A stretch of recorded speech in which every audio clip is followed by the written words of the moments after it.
몇 분한테는 얘기했는데 다음 주에는 이 설명을 제가 안 하고 최 집사님이 2강을 설명할 거예요. 오늘은 제가 1강만 설명하고 이렇게 쭉 하고, 그런데 윤곽만 흐르면서 이게 전체가 뭔지를 파악하는데 초점을 두고, 이걸 한 번 공부해서 완벽하게 마스터한다 이런 뜻이 아니고, 한 번 이렇게 해서 전체 끝까지 다 공부했는데 다음은 처음부터 다시 쭉 공부해서 끝까지 이렇게 가고, 이걸 10번, 20번, 30번 쫙 할 거예요. 그러면은 우리 시은이와 소윤이는 이 책을 딱 펴면은 어느 페이지를 딱 봐도 이거 무슨 얘기, 이거 어디서부터 얘기하고 있구나, 이 파악이 되도록 이렇게 공부를 해서 얘들의 마음속에 각인이 쫙 되어지면 신앙생활 이런 거구나 이렇게 알고 신앙생활을 해가는 거예요. 그리고 중간중간에 나와 있죠. 성령님도 어떻게 받지? 기도응답 어떻게 받지? 그럼 예배는 어떻게 드려야 되죠? 왜 이걸 해야 되지? 이런 걸 다 알고 신앙생활을 하게 만드는 게 목표예요. 그러면 우리 소윤이와 시은이의 인생은 완전하게 정말 탄탄대로 걸어가는 거예요. 순풍에 돛 달고 쫙 가는 거, 인생이 쫙쫙 풀려질 거예요. 주님이 함께 하시고 기도하는 거 응답받고, 신앙생활 이렇게 즐거워 신나는 거구나 이렇게 하고 일생을 살아간다면 제대로 성공 안 할 수가 없지. 그게 하나님이 기뻐하실 가장 멋진 인생이에요.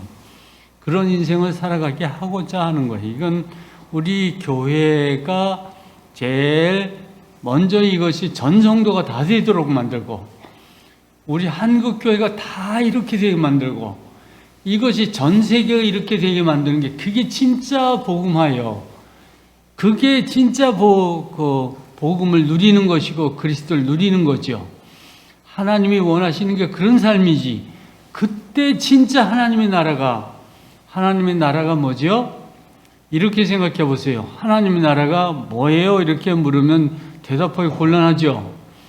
하나님의 나라는 하나님이 통치하시는 나라지. 그러면 하나님이 통치한다? 그러면 하나님 말씀을 따라서 순종해가고 이렇게 살아가는 거지. 그럼 굳이 이렇게 세계 선교 하는 거야, 세계 선교에 목숨을 거는 거야, 이렇게 막 주장하지 않아도 당연하지 뭐, 다 아는 소리 왜 해? 이런 정도가 평신도들이 쫙 되져야지 그게 세계 복음화예요. 안 그러면 기독교라는 이름만 뭐든 나도 기독교인이에요 이렇게 하는 게, 그건 세계 선교고, 세계 복음화는 복음을 누리는 것이고, 세계 선교는 기독교를 선전하는 것이고, 이렇게 다르죠. 그렇죠? 성경 공부는 처음엔 창세기 말씀이고 다음엔 출애굽기고 제일 끝엔 계시록이에요.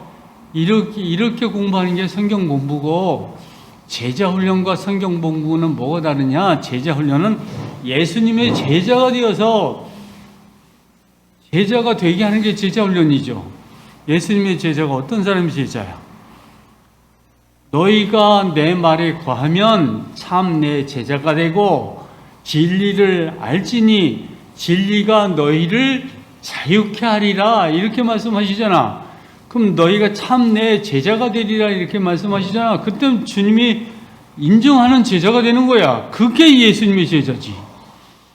나 예수 믿으니까 나 예수님이 제자예요. 유목사님이 예수님이 제자니까 유목사님이 제자가 예수님 제자예요. 목사들도 다 이렇게 하라.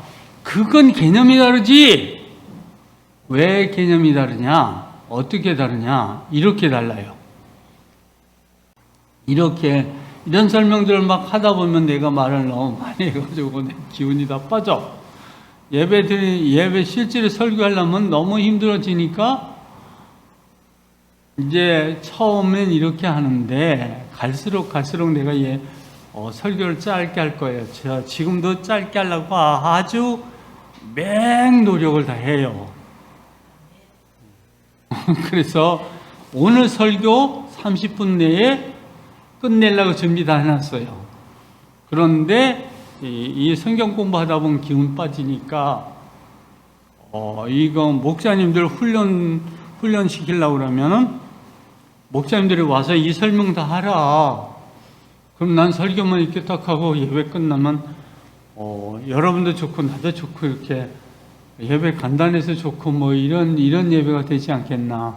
갈수록 질 좋은 예배를 드릴 수 있게 되지 않을까 그런 생각이 들어요. 내가 지금 하는 말 너무 어렵지 않지요? 무슨 말인지 알아듣겠죠? 우리 랩런트들한테 물어보는 거야. 손이 무슨 말인지 다 알아듣죠? 집중해서 무슨 뜻인지 알고 내가 지금 어떤 예배에 어떻게 동참하고 있는지 알아야 돼. 알았죠? 확실하고 똑똑하게 예배드리고 그렇게 신앙생활을 평생 하세요. 그럼 여러분은 전 세계의 최고 가는 썸이 저절로 되어지는 그런 하나님의 딸이 될 줄 믿습니다. 그렇게 되시기를 예수님의 이름으로 축원합니다. 아멘. 네, 자 봅시다. 성도들이 다 올 때까지 오면은 그때 예배 딱 시작하려고 설교 시작할 겁니다. 이래서 여유를 좀 가져보는 거예요. 그러니까 이거를 유튜브로 딱 녹화해가지고 제가 아는 모든 사람들한테 우리 예배 이렇게 드리고 있습니다. 이런 것으로 쫙 돌릴 거예요. 갈수록 그런 질 좋은 그런 예배가 되도록 힘쓰겠습니다. 우리 같이 기도하고 힘씁시다. 네, 감사합니다.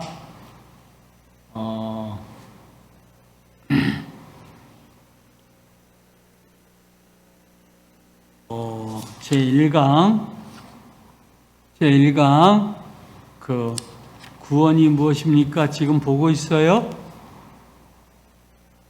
구원이 뭐죠? 구원이 뭔가? 한마디로 뭔가? 찾아서 얘기해 보세요. 전에 설명 다 했고 지금 책도 주어졌고 이러면 이제 시은이는 구원은 이겁니다. 이렇게 말할 수 있어야 돼. 너무 어려워요. 그렇죠. 어렵죠. 근데 목사님은 왜 자꾸 어려운 걸 시켜요?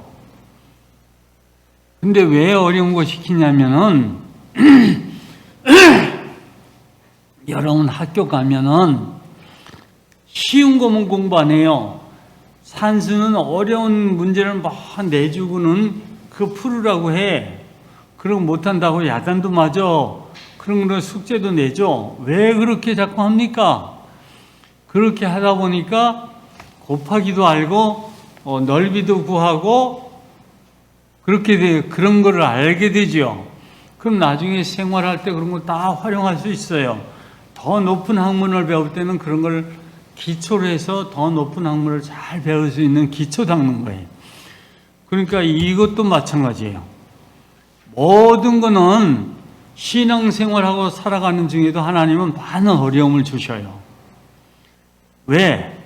그래놓고 그 문제 해결하고 나면 나머지는 우스워, 쉬워져. 그래서 어려운 문제를 딱 주시는 거예요. 여러분 기억나세요? 부활절 때 제가 설교했었는데 나사로가 병들어서 죽게 되었어요. 하나님 앞에 기도했어요. 근데 하나님이 금방 달려와가지고 싹 고쳐주시지 않았어. 죽기를 기다렸어. 골탕 먹이려고 그런 게 아니고 완전하게 그 문제 해결해 주려고 그냥 죽기를 기다린 거예요. 그러면 나중에는 아주 큰 문제가 와가지고 오빠만 죽은 게 아니고 아버지도 죽고 엄마도 죽고 그래도 정말 괜찮아. 왜? 예수님이 부활시켜내시면 되잖아. 그러면은 전혀 문제 안 되고 슬픔에 안 빠지니까 그 문제를 근본적으로 해결해 주시는 근본 해결을 위하여 예수님은 나사로가 죽을 때까지 기다리신 거예요. 아니 죽어가지고 썩어서 시체에서 냄새가 날 때까지 기다리셨어요. 그리고 주님이 마지막에 딱 나타나셔서 무덤을 열고 나사로야 나와라 그러니까 죽어서 썩어서 냄새나던 나사로가 걸어 나왔어요. 그런 걸 보고 너무 기쁘고 감격하고 주님을 믿으면 전혀 아무것도 문제 안 되구나. 그럴 때 주님이 이렇게 말씀하시죠. 나를 믿는 자는 죽어도 살겠고 지금 죽어도 살아날 거야. 살아서 예수를 믿는 자는 영원히 죽지 아니하리니 너희가 이걸 믿느냐? 이렇게 물어보시는 거예요. 네, 믿습니다. 그러면 얘는 이게 평생 슬픔 당하고 고통 당하고 이럴 이유가 없어지는 거예요. 그 문제를 완전하게 해결하려고 주님은 그런 역사를 이루시고, 그래서 나는 부활이요 생명이다. 내 앞에는 사망 겁낼 거 없어. 부활이야. 나를 믿는 자는 생명을 이미 받았어. 그래서 너희가 성도라고 하는 거야. 성도는 거룩하신 하나님을 믿는 사람들이다. 그런 뜻이야. 여러분 모두가 다 성도죠. 그러니까 여러분들은 걱정이 없는 거예요. 그런 사람을 우리는 뭐라고 말하죠? 그런 사람을 시은인 알아야지. 그런 사람을 우리는 뭐라고 말하죠?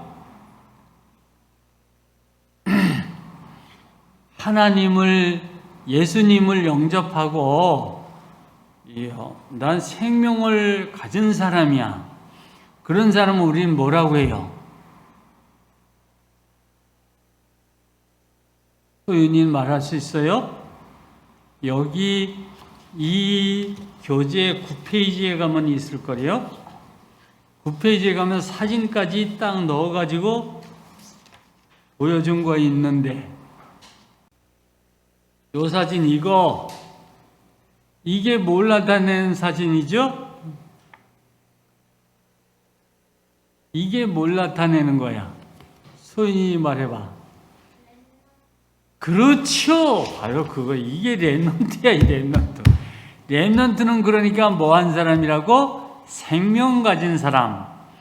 그러니까 렘넌트가 뭐 하는 사람이냐면은 예수님을 영접하고 복음을 가지고 있는 사람. 그런 사람은, 그래서 이 사진에 보면은 뭐가 렘넌트를 상징하는 어떤 모양이 있어요. 네, 싹이 있어요. 그루터기 제일 위에 싹이 하나 있죠. 이 싹이 났다는 말은 이게 죽은 게 아니고 살아있다는 거예요. 근데 사실은 이게 어떤 거냐면 나무에 밑둥지가 이렇게 뚝 잘라준 거야. 톱으로 잘라버린 거야.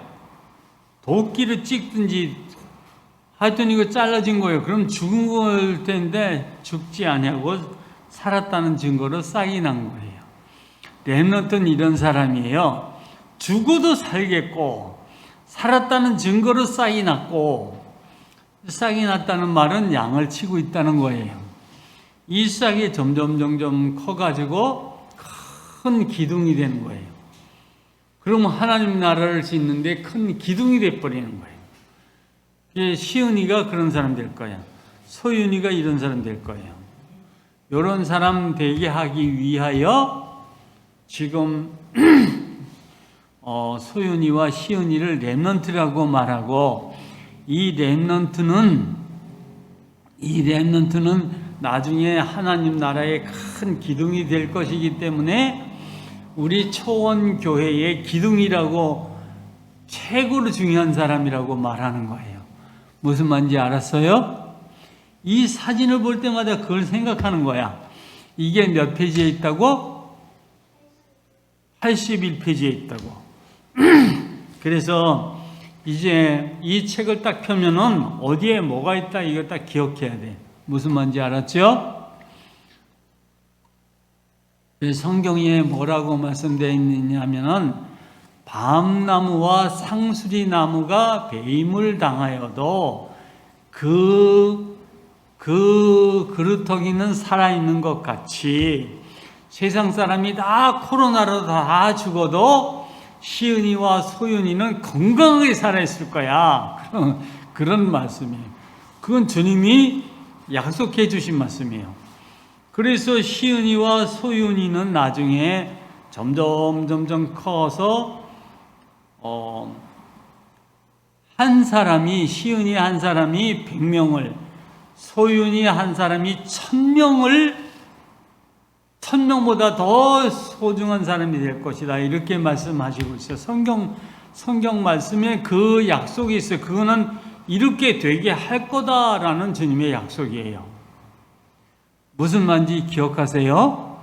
그래서 우리가 예수님을 믿는 거야. 이게 구원의 의미야. 이렇게 되어지는 게 구원이야. 근데 구원은 설명을 어디서부터 했는지도 기억하세요? 구원이 무엇입니까? 하고 하면서 제일 먼저 어디서부터 설명했어요? 제1강 표 가지고 보세요. 이해를 하고 기억하면 여러분 한 번만 들어도 다 기억해. 나도 그건 몇십 년 전에 한 번 들었는데 기억하는 거예요. 내가 머리가 아주 안 좋은 사람이에요. 그런데도 이거 다 기억해. 몇십 년 전에 들은 건데. 소윤이하고 시은이한테 이렇게 길게 설명하는 이유는 오늘 주일 예배 때 한 번 설교해 놓고 평생 이거 기억하고 내가 그런 사람이야, 난 구원받은 사람이야, 이런 생각을 가지고 이런 설명을 하는 거야. 원래 사람은 누구의 아들이에요? 하나님의 아들이에요. 왜 하나님의 아들이에요? 사람이 왜 하나님의 아들일까? 그렇죠. 하나님이 창조하셨기 때문이야. 하나님이 창조하셨는데 그것도 하나님의 형상대로 창조하셨어요. 그러니까 하나님의 아들이 분명하지요.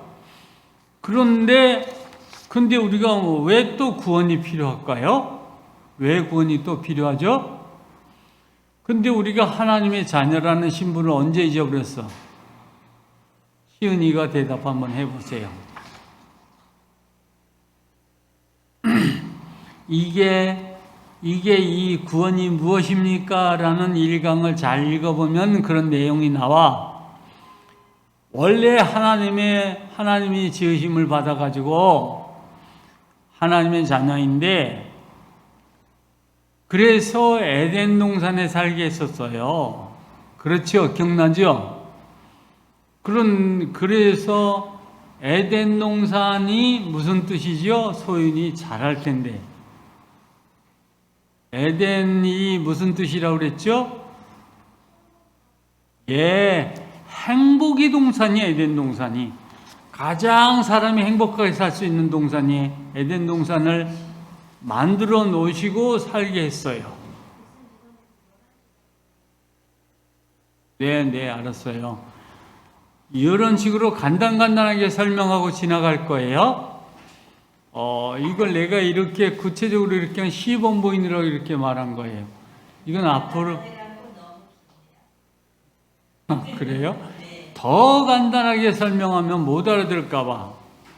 그러니까 중간에 질문도 해야 돼요. 그래서 기억하고 옛날에 들었던 거 기억나게 하고 그렇게 하고 진행하는 거예요. 이걸 한 번 공부할 때, 2번 공부할 때 잘 생각 안 났어요. 3번 공부할 때는 너무 잘 생각나겠죠. 이렇게 30번 공부하면 어떻게 될까요? 그럼 나중에 내가 설교할게요, 내가 설명할게요, 이러고 시은이가 나와서 설명할 거예요. 그렇게 되게까지 만드는 거예요. 그게 목표예요. 무슨 말인지 알았죠? 네, 그걸 요 다음 강의는 2강을 가지고 우리 최 집사님이 할 거예요. 2강을 미리 왜 이렇게 말합니까? 미리 공부하고 준비하라고. 뭘 설명할지, 뭘 물어볼지 이렇게 하라고. 네, 그렇게 합시다. 다음이요. 지금부터 설교 시작입니다. 몇 분 내에 끝나는지 지켜보세요. 목표는 15분입니다. 오늘 15분 아니고 앞으로 15분 내에 끝내도록 하겠습니다. 그걸 목표로 오늘도 그 중에 하나입니다.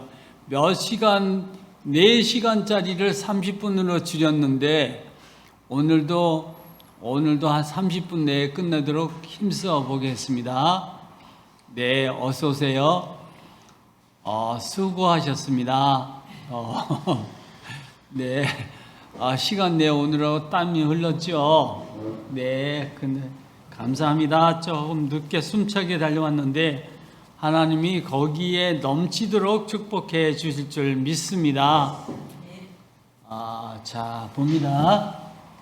설교 제목이 좀 길어요. 무슨 뜻인지 잘 기억하세요. 하나님이 인간에게 주신 하나님의 첫 번째 축복의 선물이에요. 하나님이 우리를 창조하셨죠. 그리고 제일 첫 번째 주신 축복이 뭘까요? 생각 한번 해보세요. 제일 첫 번에 무슨 축복 주셨지? 생각해 보세요. 인간에게 집중적으로 주신 거예요. 그게 뭔지 자 지금부터 봅니다. 우리는 이런 거 하지요. 내 생일이에요. 우리 아빠가 나한테 선물 줬어요. 근데 뭘 줬는지 기억이 안 나. 기억을 못 해. 그러면은 선물 준 아빠의 입장에서는 기분 나빠요. 내가 너한테 이 선물 줄 때 얼마나 깊은 의미를 담아서 많은 것 중에서 이걸 선택해가지고 너한테 이게 꼭 필요할 거다 이러고 준 선물이에요. 그럼 얼마나 소중하게 기억하고 가지고 평생 누리며 살라고 준 건데 그거 기억해야 되겠죠. 하나님이 주신 첫 번째 선물 그게 뭘까요? 여호와 하나님이 이르시되 사람이 혼자 사는 것이 좋지 아니하니 내가 그를 위하여 돕는 배필을 지으리라 하시니라. 여호와 하나님이 흙으로 각종 짐승과 각종 새를 지으시고 아담이 무엇이라고 부르나 보시려고 그것들을 그에게로 이끌어 가시니 이게 뭐죠? 아담에게 주어진 이게 뭐죠? 이게 사명이에요. 사명. 이거 네가 이름을 뭐라고 짓느냐? 그건 아주 중요한 사명이에요. 왜? 그것이 그 이름을 받는 사람이 뭐예요? 그게 정체성이야. 아담이 입으로 부른 것이 곧 그의 정체성이 되는 거야. 그러니까 아담이 하나님이 새를 지어서 주신 걸 가지고 아주 이쁘게 너는 이쁘고 가장 예쁜 목소리 노래를 잘하는 새가 되라. 그리고 명령한 새 이름이 뭐예요? 그게 꾀꼬리야. 그래서 온 세상 사람이 노래 잘하면 뭐라 그래요? 쟤는 꾀꼬리같이 노래 잘해 이렇게 말하죠. 그게 그의 정체성이 된 거예요. 가장 이쁜 소리로 노래하는 건 꾀꼬리야. 그게 정체성이 돼버린 거예요. 이게 얼마나 중요합니까? 그러니까 하나님이 나를 창조하시고 너 평생 하나님 말씀을 전하는 목사가 되라. 이렇게 명하셔서 내가 목사가 된 거예요. 그리고 그 말씀에 내가 순종해가지고 그래요? 그럼 내가 그 말씀 순종할게요. 나한테 말씀 가르쳐 주세요. 뭐라고 기도할까, 뭐라고 설교할까요? 이렇게 지금도 그렇게 기도하면 주님이 즉각 무슨 말씀 전해라 이렇게 말씀의 제목과 내용을 주시는 거예요. 그래서 전 설교 준비할 때 오랫동안 설교 준비하지 않아요. 설교 준비를 할 때는 기도할 때는 오랫동안 기도하는데 또 하나님 응답 딱 주시면 2, 30분 내로 설교 딱 돼요. 그거를 네, 알았어요. 그럼 그때부터 확신이 생겨요. 그러고 보면 제목을 이렇게 됐구나. 이 말씀 주셨으니까 내용 이렇게 요약해서 이제 잘 전할 수 있지요. 그래서 제목도 이렇게 됐구나. 이렇게 하고 준비하는 시간은 좀 걸려요. 근데 주신 것을 딱 정리해서 이렇게 전하면 되겠구나. 이렇게 잡을 때까지는 2, 30분이면 딱 해결 딱 돼버려요. 그게 되지 아니하면은 오늘 주일 지내고 월요일 날, 화요일 날 지나는데 수요일 날 지났는데 무슨 말씀 전해야 되는지 방향을 못 잡으면은 불안해서 잠이 안 와요. 밥맛도 없어져요. 살 의욕이 없어져요. 설교자는 그게 제일 고통스러워요. 그럼 나중에 제가 발악을 해. 하나님, 정말 말씀 안 주시면 난 오늘 주일날 설교 안 합니다. 이렇게 해요. 그리고 하나님 말씀 안 주시는데 제가 무슨 설교를 하겠어요. 그러니까 그럼 그거 지어서 내가 설교하면 그건 내 말이지 하나님 말씀이에요? 이렇게 말해요. 그럼 하나님의 말씀 딱 주셔요. 그 다음에 탁 붙들고 설교를 딱 해놓고 나면 그 며칠 동안은 아마 하루 종일 쉬는 것 같이 그렇게 해요. 그러니까 그게 내 정체성이 딱 되는 거예요. 이게 아담에게 준 이 사명이 얼마나 귀한지. 그러니까 아담이 그걸 딱 받고 네 알았어요. 제가 그렇게 이름 짓게요. 이렇게 많은 것들 이름을 어떻게 줘요? 뭐라고 줘요? 그렇게 기도할 거 아니에요, 아담이. 그때서부터 아담에게 필요한 모든 것들을 주님이 주시는 거야. 지혜도 주시고, 저놈 봐라, 저 특성이, 저 이렇게 생겼잖아. 저놈 코가 길잖아. 그러니까 코끼리가 나오죠. 이렇게 되는 거예요. 그런데 그렇게 이름을 딱 지어놓고 나면은 코끼리가 이름을 딱 지어놓고 나면은 코끼리는 덩치가 크고 동작은 느리잖아.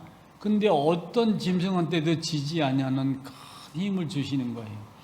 덩치만 보고도 다른 짐승들이 겁이 나서 도망갈 정도로. 그래서 아프리카의 밀림 지역 촬영한 거 보세요. 코끼리는 그렇게 느릿느릿하는데 그놈이 사자한테 어떤 짐승한테도 안 줘. 코끼리가 나타나면 이놈들이 때려왔다가도 밀려 도망가. 그거는 동작이 빨라야지 고기라도 잡지. 도망가는 짐승 잡지. 그러니까 코끼리는 그렇게 안 해. 느릿느릿 거리는데 누가 코끼리한테 잡혀 먹혀. 근데 그래도 먹을 게 없어서 굶어 죽었단 말이 없어. 키가 커가지고 높은 나무 꼭대기에 있는 열매도 따먹고 잎사귀도 따먹고 쫙 훑어 먹어버려요. 너무 많이 먹어서 덩치가 크니 동산만 하잖아요. 그렇게 살 수 있는 힘과 능력을 그 사명을 감당하게 하기 위하여 주시는 거예요. 여러분은 어떻게 생각하세요? 나 장로 싫어요. 나 권사 싫어요. 나 집사 싫어요. 이렇게 하지요. 왜? 사명은 부담스럽잖아요. 그렇게 생각하는데 그게 망할 생각이에요. 사명은 그걸 근거로 축복을 주시겠다는 뜻이야. 그럼 나한테 직분을 주신다고요? 그럼 너무 감사하죠. 네, 알았어요. 그때서부터 기도하면 돼. 하나님, 나 같은 게 어떻게 장로예요? 하나님, 나한테 믿음 주세요. 나한테 말씀 주세요. 나한테 양을 주세요. 이렇게 하면서 나를 목자로 세워주신다고 너무너무 감사하죠. 우리 이드로가 목자 훈련 받으라 그러니까 너무 감사해서 딱 달려붙는 걸 보고 너 복 받겠구나 이런 생각이 들었어요. 나는 내 기억에 확실해. 30년 전에 여러분 다 기억하죠? 마리아 전도사님 그 자기 친구에 끌려서 억지로 우리 교회 왔던 친구예요. 안 오려고 발버둥 쳤는데 하나님이 붙들어다가 토요일 날 만났는데 안 온다고 그러더니 주일날 갔더니 지가 제일 먼저 와 있어. 그래서 내가 놀랬어. 너 안 온다 그러더니 어떻게 왔냐? 그러니까 그랬죠. 저도 잘 모르겠어요. 이렇게 옆으로 세 가지 설교가 길어지네. 어떻게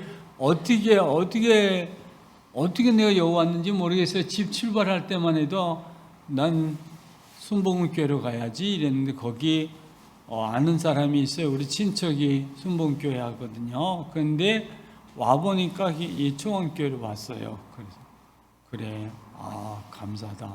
그게 성령의 인도야.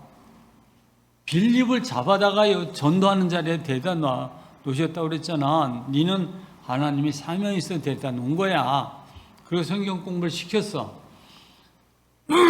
그랬더니 마리아를 우리 교회로 인도했던 사라는 성경 공부하는데 미꾸라지 같아. 이렇게 저렇게 빠지고 핑계대고 말씀을 잘 못 받아. 근데 마리아는 말씀을 척척 받는 거야. 근데 그걸 보면서 제가 알았어. 마리아 자매님은 아무래도 사명이 있는 것 같아. 왜요? 너는 하나님이 너한테 말씀을 많이 주시잖아. 말씀 주시는 데는 의미가 있는 거지. 그 말씀 받아가지고 양치라는 뜻이야. 니는 전도사 해야 돼서. 그러니까 그래요? 나 직장이 있는데요? 그때 걔는 새마을 금고에 다니는 직장인이었어요. 그럼 보통 직장보다 월급을 더 많이 받았어. 그런데 전 직장이 있는데요. 그래서 그래도 하나님이 이 일을 시키면 그건 직장 사표 내야지. 그러니까 알았어요. 기도해 볼게요. 그러더니 진짜 사표 딱 내고 어떻게 할까요? 너 신학교로 가. 그랬더니 방배동 신학교 지가 찾아가서 공부했어요. 그리고 전도사가 됐어요. 이제 얘기는 여기까지 할게. 뒤에 얘기 더 많이 있는데 흥미있는 얘기 많이 있는데 그렇게 순종했더니 무슨 축복 받았어요? 거기에 대한 많은 설명이 있어. 근데 얘기하면 설교가 길어질 것 같으니까 그냥 본론으로 돌아갈게요. 나중에 기회가 있으면 말할 거예요. 근데 하나님이 뭐라고 말씀하십니까? 이 아담한테 이 이름을 무엇이라 부르나 보시려고 그것들을 그에게로 이끌어 가시니. 근데 이 말씀이 중요해. 무슨 말씀? 그 일을 맡겨놓으시고 하나님은 맡겨놨으니 네가 알아서 해 이러지 않으시고 어떻게 하나 보시려고 이랬지요. 관심 있게 지켜보신다는 말이에요. 그래서 그 짐승들을 이끌어 가서 갖다 주고 아담이 각 생물을 부르는 것이 곧 그의 이름이 되었더라. 입으로 뱉으면은 그게 그의 이름이 돼버리는 거야. 그러니까 그 꾀꼬리가 되고 그게 코끼리가 되고 그게 사자가 되었어. 그런데 사자가 되니까 감사합니다 이러고 내가 사자입니다 이러고 사자가 되니까 그의 능력을 확 부어주신 거예요. 그때는 사자가 어떻게 됐어요? 숲속의 왕이 됐잖아요. 사자가 나타난 모든 짐승이 겁이 나서 촥 숨을 정도로 그런 힘센 왕이 되고 권세가 주어진 거예요. 하나님이 주시는 직분을 감사함으로 받고 거기에 충실을 하려고 그러면은 그게 자기의 권위가 되는 거야. 근데 여러분, 목자가 된 여러분들 생각해 보세요. 여러분 목자가 되었어요. 그랬더니 어떻게 했어요? 목자? 나 같은 게 목자? 또 골치 아프게 목자? 나 그거 하기 싫은데? 근데 지금 목사가 된 제 양 중에 한 사람은 지금 목사로 있는데, 거기에 자기 카톡에 그거 있죠? 자기를 설명하는 글을 하나 올리죠? 근데 거기에 뭐라고 글을 올렸냐면은, 목회는 영원한 가슴앓이, 이랬어요. 그러니까 목회하는 게 너무 힘들다는 말이죠. 맨날 양들 때문에 가슴앓이하고 그들 위해서 기도하고 신경 쓰다 보니까 많이 힘들다는 소리야.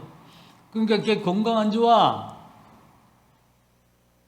감사함으로 하나님 나 같은 놈 맡기고 생명을 맡겨주셔요. 감사합니다. 더 많은 생명들 보내주세요. 이러면은 양들이 더 많았을 텐데, 평생 영원한 가슴앓이, 그러니까 고통하고는 앓는 소리가 나오잖아. 그러니까 그게 진짜 가슴 아픈 사람이 돼버렸어. 그렇게 하지 마세요. 목자님들 잘 생각해 보세요. 하나님, 저를 목자로 삼으시고 저한테 하나님이 천하보다 귀한, 한 생명이 천하보다 귀하다는 생명 맡겨주실 거예요. 감사합니다. 내가 양을 온 마음 들여서 양을 칠게요. 하나님, 나한테 양을 많이 맡겨주세요. 이렇게 기도해 보세요. 하나님, 아주 귀한 양들 저한테 보내주세요. 큰 제목감들 보내주세요. 이렇게 기도해 보세요. 그럼 여러분의 양들이 지금 굳게 서서 교회의 기둥들로 우뚝우뚝 서게 될 거예요. 목자님들은 명심하세요. 기도 어떻게 하느냐 너무 중요해요. 그러면서 또 더 중요한 게 그 다음에 나와요. 아담이 모든 가축과 공중의 새들과 들의 모든 짐승에게 이름을 주니라. 그 다음 말씀 빨간 글씨 한 목소리 읽어봅니다. 아담이 돕는 배필이 없으므로, 다음 말씀, 여호와 하나님이 아담을 깊이 잠들게 하시니 잠들매 그 갈빗대 하나를 취하고 살로 대신 채우시고, 여호와 하나님이 아담에게 취하신 갈빗대로 여자를 만드시고 그를 아담에게로 이끌어 오시니, 그랬더니 이게 어떤 사람이 됐어요? 그 다음 말씀 한 목소리로 다시 합독도 합니다. 아담이 이르되 이는 내 뼈 중에 뼈요 살 중에 살이라. 이건 이것을 남자에게서 취하였은즉 여자라 부르리라 아니라. 하지만 이건 아담의 착각이라고 제가 가로 속에 이거 코멘트를 달아놨는데, 이건 내 뼈 중에 뼈요 살 중에 살이라고 생각했는데, 그건 순간 처음 하와를 봤더니 너무 이뻐서 착각해서 하는 말이에요. 이건 착각이에요. 처음은 그렇게 이쁘게 보였어. 그런데 왜 착각이라고 그랬냐? 내가 살아보니까 착각이야. 처음엔 그렇게 이쁘고 그렇게 좋았는데 세상에 이렇게 좋은 사람이 있을까? 내가 원하던 대로 다 하나님 응답 다 해주셨구나 이렇게 생각하고 정말 뼈 중에 뼈 살 중에 살이라고 그랬는데, 요즘은 이게 왼수 중에 왼수구나 이런 생각이 들어. 이건 착각이다 이런 생각이 들었어요. 실체를 자꾸 점점 알아보니까 이렇게 돕는 배필로만 쓰임받지 아니하고 이게 사단의 종이 되는구나 이런 생각이 들 때가 너무 많아. 이런 생각이 들었는데, 근데 그 일에 충성하려고 그러니까 하나님이 너한테 돕는 배필이 필요하다. 그리고 이 말이 중요해요. 돕는 배필이 없으므로. 왜 빨간 글씨로 했냐면은 명심하세요. 모든 동역자들은 명심하세요. 나는 돕는 배필이야. 내가 주인공 아니야. 난 돕는 배필이야. 이런 생각을 하세요. 근데 동역자에게 약점이 자꾸 보여.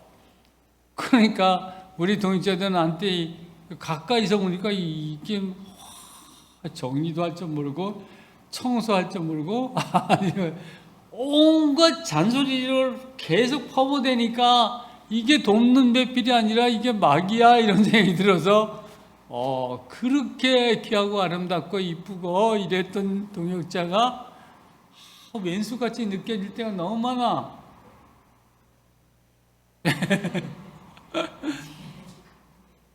노면이야? 아무튼 내가 느끼기에는 그렇게 느껴져.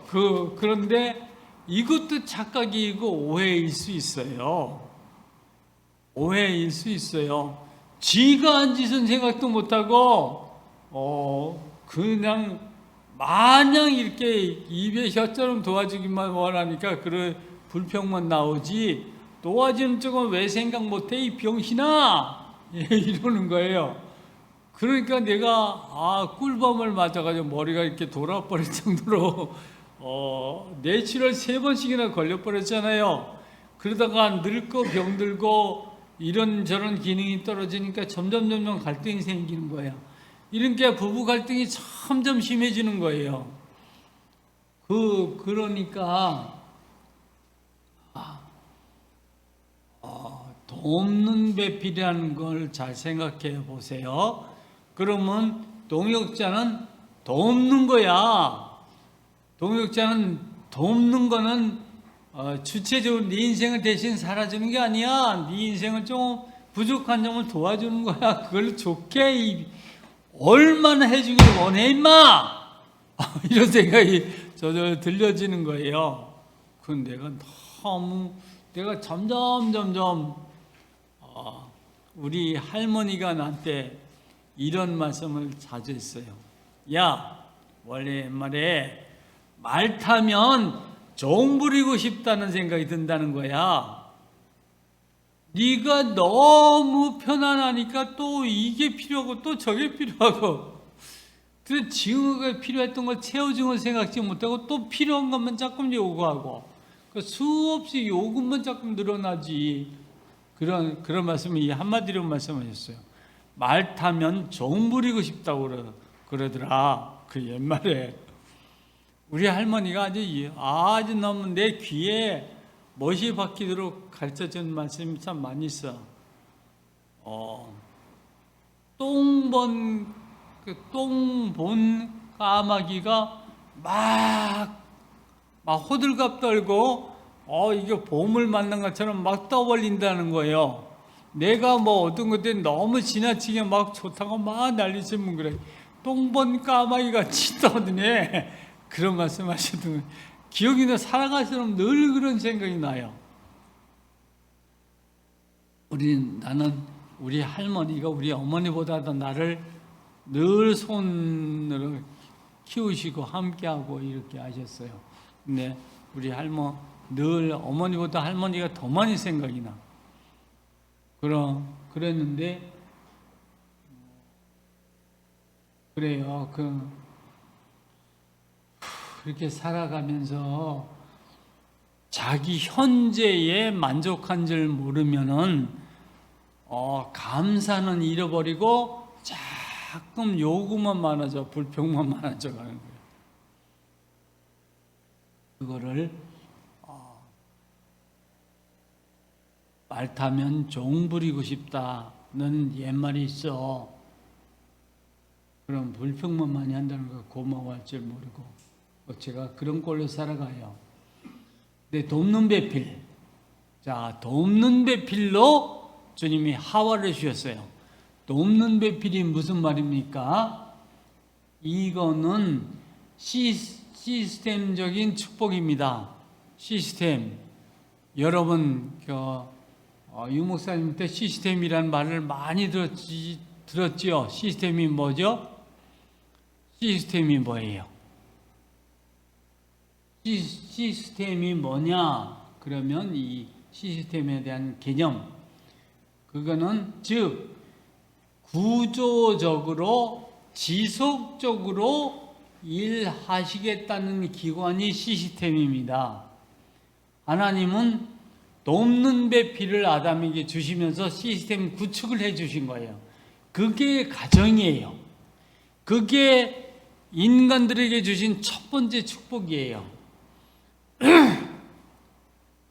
그런 의지로 만드신 것이 축복의 그런 축복의 제도가 곧 결혼이에요. 그런데 인간들이 결혼을 뭐라고 생각합니까? 결혼은 필요 없다. 결혼 필요가 없는 거야. 그러더니 세상이 점점 결혼 무용론이 판을 치고 있어요. 이건 누구의 시각이에요? 이건 불신자들의 시각이에요. 하나님이 축복의 기관으로 주신 것인데 필요 없어? 뭐야? 그러면 하나님이 아무 생각 없이 그냥 재미로 한번 만들어 본 게 가정이야? 그게 결혼이야? 그러니까 결혼이 필요 없어? 그런 불신자들이 하는 거를 자기 가치관으로 받아들이는 게 지금 크리스찬들, 기독교인들도 그렇게 자기 가치관으로 받아들여요. 그것을 난 지금 규탄하는 거예요. 이게 바보 같은 짓이에요. 불신자가 누굽니까? 인간 중에서도 가장 못난 인간이 불신자야. 왜? 하나님은 너희를 축복하고 도와주기 위해서 오신 분인데 모든 것을 다 희생하고 오신 분인데 나 하나님 필요 없어. 이런 놈들이 불신자잖아. 이러니까 내가 욕이 나오는 거예요. 미안합니다. 이런 놈들이라고 말했는데 불신자는 그만큼 어리석은 거예요. 그런 어리석은 불신자들이 말한 말을 자기 가치관으로 받아들이고 결혼 필요 없는 거야. 그런 게 나이 많은 사람들은 신자나 불신자나 평생 하나님을 믿는 사람들도 곧단 소리해. 결혼 필요 없어. 길에 시집 안 가도 돼. 이렇게 말해. 그거는 하나님을 능멸하는 거예요. 능멸이란 단어 어려워요. 난 능멸의 의미가 뭘까? 그런 걸 많이 생각을 해봤어요. 그 역사 그걸 보면서 네가 임금을 능멸하느냐? 네가 나를 능멸하느냐? 이런 능참 뭐죠? 능지처참에 당할 놈, 능지처참 당할 놈 이렇게 말을 해요. 능지처참이 뭔지 알아요? 목을 잘라 죽이는 거예요. 사형을 하는데도 목을 잘라 죽이는 걸 능지처참이라고 말해. 그런데 임금을 능멸하면 그렇다는 거예요. 근데 크리스찬을 평생 예수 믿고 크리스찬으로 살아가는 사람이 하나님을 능멸해? 그러면 이거 능지처참 가지고 되겠어요? 그러니까 하나님이 그들을 어디다가 버립니까? 천국의 쓰레기통, 불타는 지옥에 집어넣겠다라고 계시록에 말씀하시고 있어요. 그게 그 계시록 20장에 나와 있는 둘째 사명이에요. 하나님을 능멸하는 것. 능멸한다는 말이 무슨 말이냐면 하나님을 없이 여기는 거야. 하나님을 무시해버리는 거야. 하나님 생각도 없이 이런 걸 만들어가지고 사람이 이렇게 귀찮게 만들고 평생 고생하게 만들어? 그런 결혼 필요 없어. 그래서 결혼은 미친 짓이다라는 영화가 나왔어. 그러니까 불신자들은 또 날뛰는 거야. 결혼은 필요 없어 이렇게 말하잖아. 그러더니 결혼 안 하겠다는 사람들이 너무 많았죠. 우리나라가 전 세계의 인구 증가율이 가장 최하위래요. 그럼 이거 갈수록 이 나라는 망하는 거예요. 한 대한민국 사람 없어져 가는 거예요. 인구가 점점 줄어들면 나중에는 대한민국이란 나라가 있었는데 지금은 지상이 없지만 그런 날이 올 거예요. 왜 국민이 없는데 무슨 대한민국이 있을 거예요? 왜 국민이 없어요? 7천만이나 되는 인구가 있었는데, 그런데 아들 딸 구별 말고 둘만 낳아 잘 기르자 이러더니 아들 딸 다 필요 뭐해, 아들만 필요해 그러다가 강조하다가 나 아들 고놈들 아주 골치 아파, 딸이 더 좋아 그러더니 점점 결혼 자체가 필요 없어 이렇게 돼버리니까 인구가 줄어들 수밖에 없잖아요. 이게 망하는 징조의 구호야. 그런데 하나님은 축복의 제대로 만드셨다고요. 성경엔 축복의 제대로 만드셨다는데, 근데 그게 망하는 제도가 돼버려? 이게 말 됩니까? 예, 미안해요. 이렇게 설명하다 보니까 또 너무 길어졌어요.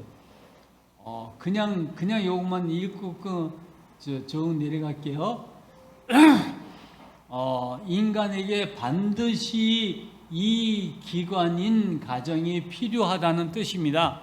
지속적으로 너희들 축복하기 위한 기관이 가정이야. 그거 결혼이야. 이것을 건방지게 자기 입장에서 판단하고 유무를 논하는 것은 하나님을 능멸하는 것입니다. 두고 보며 우주를 설계하시고 운행하시는 하나님이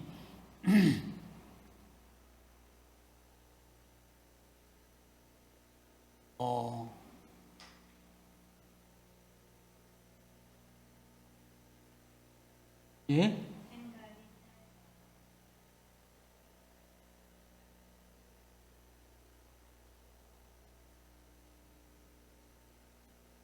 욕을 이렇게 잘 못 찾겠네, 이거.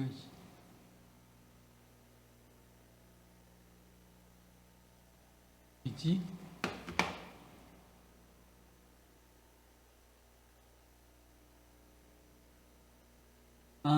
네. 영원을 두고 보며 우주를 설계하시고 지금도 운행하고 계시잖아요. 우주는 하나님이 한 번 설계해 놓으시도 영원토록 계속 돌아가지요.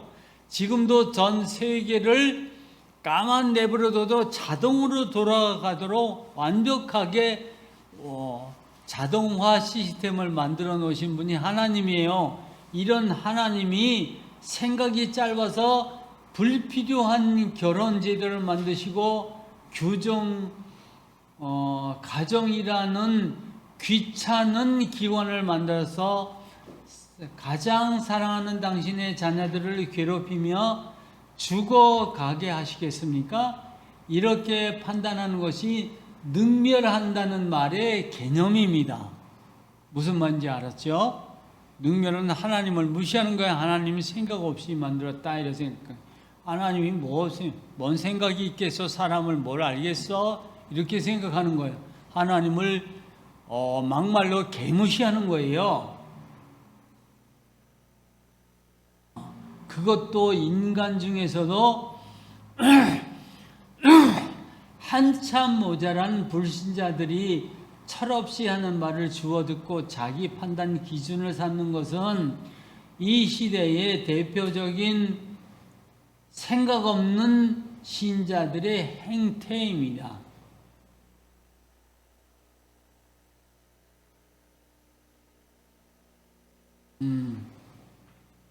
그런데 가정이라는 기관에서도 불협화음이 생기는 것은 당연히 있을 수 있는 것입니다. 불협화음, 서로 생각이 맞지 않아서 서로 말다툼하는 걸 불협화음이라고 그래요. 무슨 말인지 알겠죠? 왜냐하면 인간 자체가 미숙하거든요. 좀 모자라거든요. 그런 존재인데 남녀가 수십 년을 각기 자기 집에서 잘못된 환경과 습관으로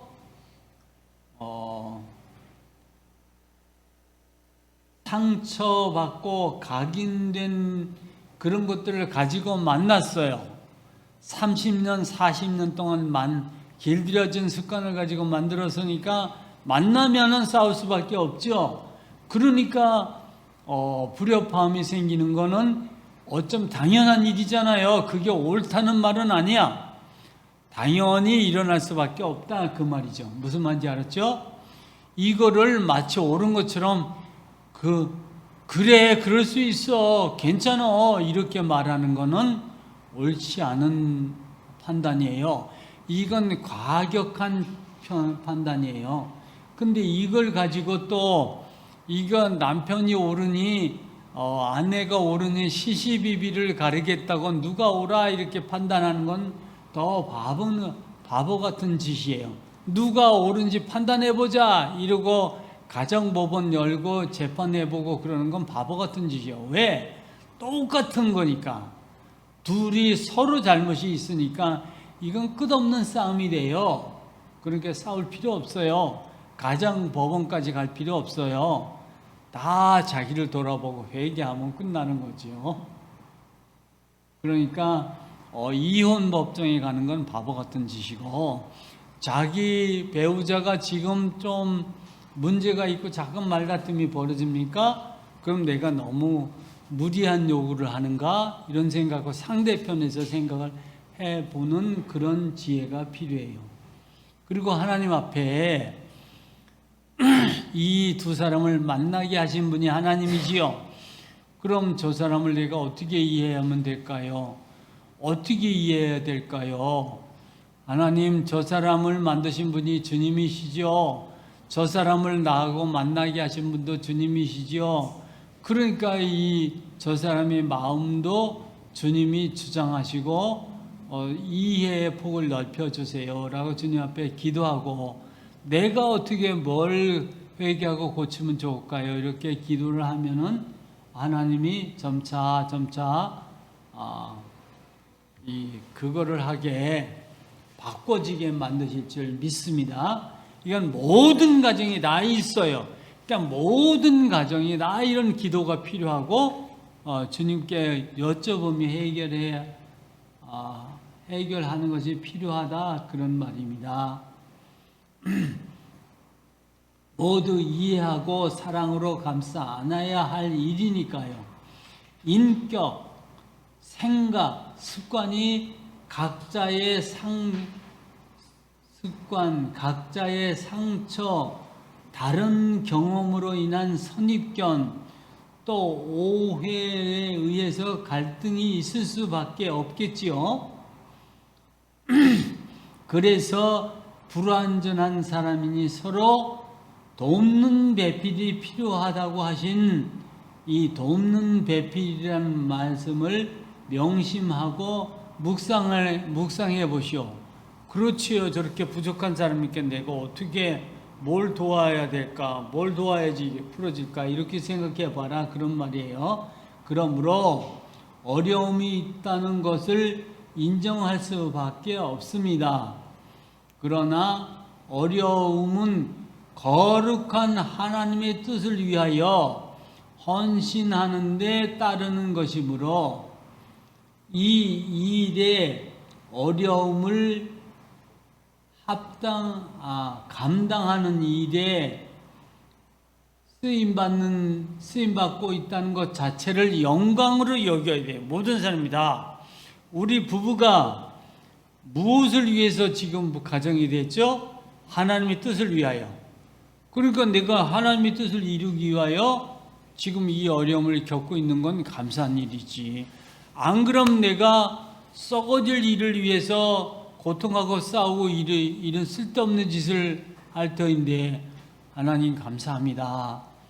내가 이 믿음의 가정에 쓰임받게 하신 것을 감사합니다. 이렇게 하고 감사하면서 사랑으로 감싸 안는 것, 이런 어려움을 겪는 것을 기쁘게 생각하고 영광으로 생각할 줄 아는 그런 지혜가 필요하다, 그런 말입니다. 그 일에 부족하게 느껴지는 부분은 이 부분이 바로 내가 응답받아야 할 부분이야.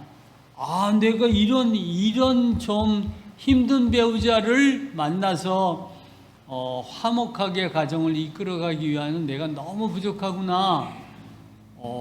그런데 이걸 어떻게 응답받아야 될까 기도하고 거기서 답을 찾아내면 그게 내가 응답으로 받을 부분이야.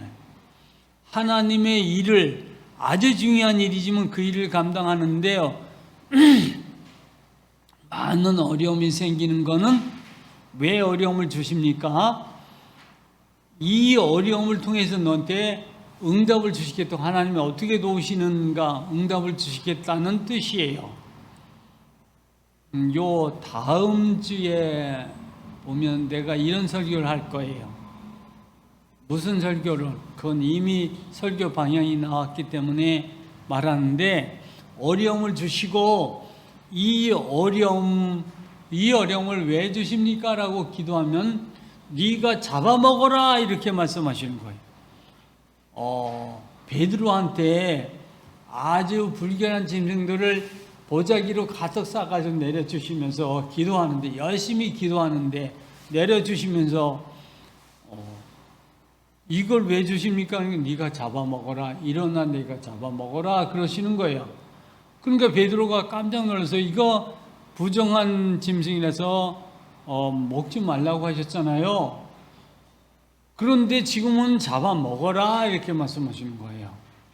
그런데 베드로가 뭐라고 했냐면, 이건 나 안 먹겠어요. 불결한 짐승인데 내가 왜 잡아먹어요? 이렇게 말하니까 하나님이 뭐라고 대답하시냐면, 내가 잡아먹으라고 하는데 네가 부정한 짐승이라고 말하지 말아라 이렇게 말씀하시는 거예요.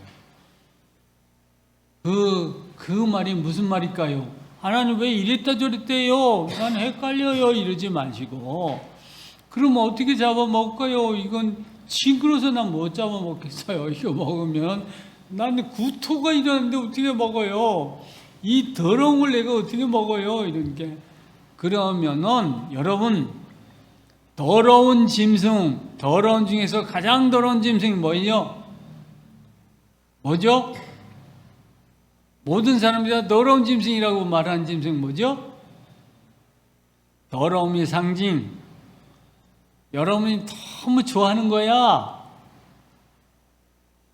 그게 몰라요. 이렇게 멍청한 사람들한테 내가 설교를 하니까 너무 힘들어. 돼지라고 말하잖아요. 돼지. 더러운 사람 보면 에이 돼지 같은 새끼 이렇게 말하잖아요. 돼지는 우리를 들여보면 똥을 짓밟고서 누워 자고 그걸 입으로 쑤시고 거기서 뭐를 주워 먹고 버적버적 씹어 먹고 그래요. 돼지가 원래 그런 짐승이야. 그런데 그 돼지를 어떻게 하죠? 돼지 잡아먹으라 하면 감사합니다 이러고 잡아서 깨끗이 씻어가지고 털을 밀어버리고 배를 갈라가지고 똥을 다 버려버리고, 돼지는 그 뼈가 굵어요. 그러니까 뼈는 어떻게 많이 오랫동안 삶아가지고 울고서 먹고, 하나도 안 버리고 다 먹어. 그거 울고 먹으면 그 돼지 뼈가 굵으면은 그 국물이 더 좋은 국물이 많이 나와. 창자가 더럽죠? 그걸 다 잘라가지고 곱창 전골 너무 맛있다고 먹어요. 여러분들 다 그런 사람들이에요. 그런데 우리가 어려운 일들을 왜 우리에게 주십니까? 이걸 잡아먹어라 이렇게 말씀하시는 거예요. 그러면 그걸 놓고 어떻게 할까요? 그냥 먹으란 소리 아니야. 그냥 먹으면 정말 죽어. 그건 깨끗이 요리하고 씻고 버릴 거 버리고 울고 삶고 냄새 나는 거 냄새 제거하고 이렇게 해서 먹으면은 너무 맛있는 거기 돼지고기 좋아하잖아요. 그런 거 되는 것처럼 우리가 하나님의 일을 하고 거룩하게 살아가려고 하는데 어려운 문제 생겨요. 근데 왜 생기죠? 그걸 놓고 많이 기도하세요. 하나님 이걸 어떻게 잡아먹어야 되죠? 어떻게 잡아먹으면 좋을까요? 이 어려운 문제 어떻게 풀어가면 좋을까요? 이렇게 기도하시면은 하나님이 지혜를 주시고 그거는 삶아야 되는 거야. 이거는 여기다가 아주 향기가 진한 어떤 거를 향료를 집어 넣어가지고 고춧가루 많이 넣고 마늘 넣고 이래가지고 먹으면은 이거 기름 다 제거하고 이렇게 먹으면 아주 힘나고 좋은 거야. 이렇게 하고 좋은 음식 되는 거예요. 무슨 말인지 이해하시기 바랍니다. 여러분에게 닥치는 모든 어려움 그거 축복으로 주시는 거예요. 그걸 가지고 고통이라고 죽어갈 것이라고 생각하지 마세요. 이것 때문에 죽어요 이렇게 생각하지 마세요. 난 이거 절대 안 먹어 이렇게 하지 마세요. 하나님이 주시면 너무 감사해요 이렇게 하고 어떻게 하면 좋을까요? 어떻게 잡아먹으면 좋을까요? 이렇게 하면서 잘해 먹으면 거기서 큰 응답이 여러분의 가정에 여러분의 삶에 기름진 응답이 축복으로 임할 줄 믿습니다. 예. 이게 응답받을 부분이구나 이렇게 생각하시고 기도 제목을 바꾸세요. 이 말은 이 부분을 가지고 기도해야 한다는 말입니다. 골치 아프니까 포기하고 집어치우는 것이 아니라 아이고 골치 아파 결혼 포기해 이런 말 아니고 이거를 잘 어떻게 잘 어떤 사람이 나한테 진짜 돕는 배필이 될까? 하나님 어떤 사람이 하나님 일하는데 도움이 될까? 이렇게 기도하고 응답 받아 가시면 여러분이 능력 있는 자가 다 될 줄 믿습니다. 이것을 어떻게 해결하면 좋을까요? 기도해서 해결하고 감당하고자 하면 많은 응답이 쏟아지는 부분이라는 말입니다. 이것을 무용지물이라고 생각하고 버리면 모든 축복을 다 버리는 것이 되지요. 오늘 말씀은 여기까지입니다.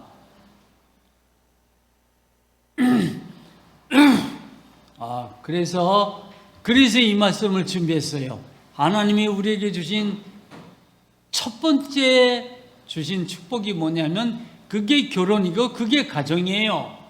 이걸 무용지물이라 생각하고 결혼 포기하고 그냥 혼자 살겠다고 생각하는 바보 같은 그런 사람들 되지 마시기를 주님의 이름으로 간절하게 축원합니다.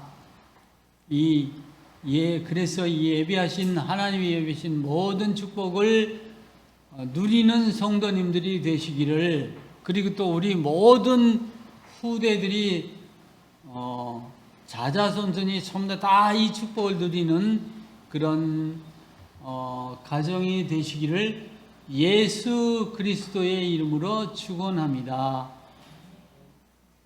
그러므로 결혼은 잘못된 제도다 혹은 이혼하는 것이 하나님의 다른 계획일 수 있다, 이런 바보 같은 설교하는 목사가 있어요.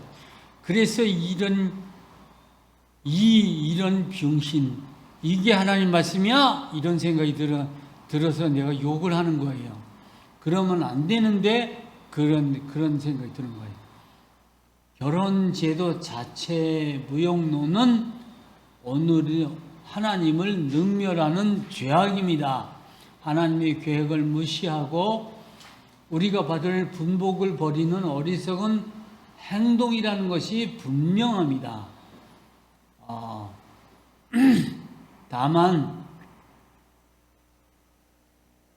우리 교회와 후대에서는 한 사람도 이런 사람이 나오지 않기를 부탁을 드리며 오늘 설교를 마칩니다. 기도하며 완전하게 결혼과 가정을 어떻게 성공적으로 이루어갈지를 기도해야 할 뿐입니다. 이런 축복의 가정과 가문을 이루어 가시기를 축원합니다. 네, 감사합니다. 이제 사회자 나오세요. 설교 마쳤습니다. 광고 몇 가지 더 하겠습니다. 여기 줌으로 얼굴들이 이렇게 나오니까 우리 김선영 집사님 또 보라 여기 같이 예배를 드리는 사람들 얼굴들이 다 나오니까 너무 좋네요. 다 이 자리에 참석하고 예배 드리는 것 같아서 감사해요. 감사합니다, 여러분. 뭡니까? 여기 지금 안 보이는 사람들, 승룡이, 희정이, 안 보이는 얼굴들, 응? 어디? 저기. 저 보이나? 희정이 얼굴이 좀 더 크게 나오면 알겠는데, 너무 작게 나와서, 저 왔구나, 보이구나. 앞으로 여기 얼굴 안 나온 사람 예배 참석 안 했잖아. 내가 다 봤는데, 이렇게 말할 거예요. 확실하게 얼굴을 봅시다. 네, 감사합니다. 우리 랩런트들한테 광고할 게 있는데, 찬양할 때 마스크 썼으니까 못해요 이러지 말고 마스크 딱 벗고 찬양할 때 힘차게 찬양하세요. 예배 중에 찬양이 아주 중요한 의미가 있잖아요. 하나님을 그야말로 정말 찬양하는 거예요. 그러면 손뼉 치면서 힘차게 찬양하는 거예요. 예배는 축제예요. 그러니까 아주 점잖하게 하지 말고, 목사님들도 그런 모습도 보이는 목사님들이, 나는 그런 목사님들 모습 보면서 난 아주 점잖하고 멋있다 이렇게 생각 안 해요. 조는지 예배 참석하는지 모를 정도로 그냥 뒷좌석에 이렇게 가만히 앉아 있거나 이렇게 하고 이마를 딱 짚고 있거나 이런 분들 보면은 이 예배 참석 안 하는 분 같아. 그러니까 적극적으로 찬양하세요. 두 손 들고 찬양하자. 그럼 두 손 들고 찬양하고 창피해요? 하나님 찬양하는 게 창피해요? 그런 사람은 하나님 나는 안 믿는 사람이야 이렇게 말해요. 차라리 솔직하고 확실하게 앞과 뒤가 똑같은 사람 돼야 되지 않겠습니까? 그렇게 신앙생활 하시길 부탁드립니다. 다 같이 기도하겠습니다.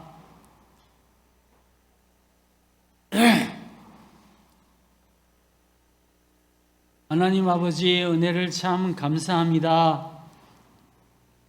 우리를 하나님의 형상대로 지으셔서 하나님이 가장 사랑하는 사랑의 대상으로 우리를 창조하셨다는 확실한 증거를 보여주시고, 실제적으로 삶 속에 깊이 개입하시고 또 깊이 관찰하시고 살피시면서 우리에게 필요한 배필을, 돕는 배필을 주시고 가정을 이루시고 우리의 후손들을 보장하시고 우리가 자자손손이 하나님을 찬양하며 함께 하나님 앞에 축복받으며 살아가게 하신 주님 앞에 감사와 찬송과 영광을 돌립니다. 하나님, 이런 모든 것들을 다 버려버리고 그 세상 사람들의 그 쓰레기 같은 말 한마디를 자기의 가치 기준으로 삼고 결혼이 필요 없어 라고 생각하고 포기한 인생을 살아가고 모든 축복을 거부하고 살아가는 어리석은 성도들이 우리 초원교회에는, 우리 초원교회 후손 중에는 한 사람도 생기지 않도록 하나님이 역사하시고 축복해 주시옵소서. 이제는 억만죄악에서 영원히 멸망받을 수밖에 없는 자들로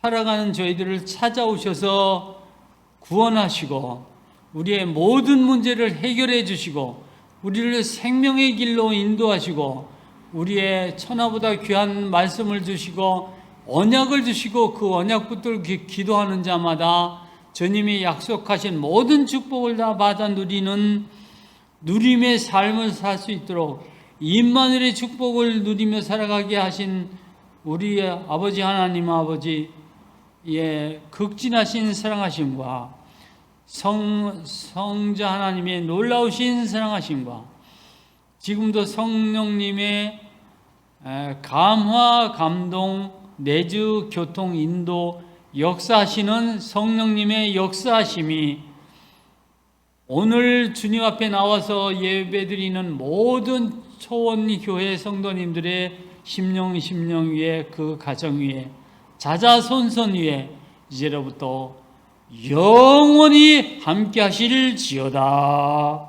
아멘.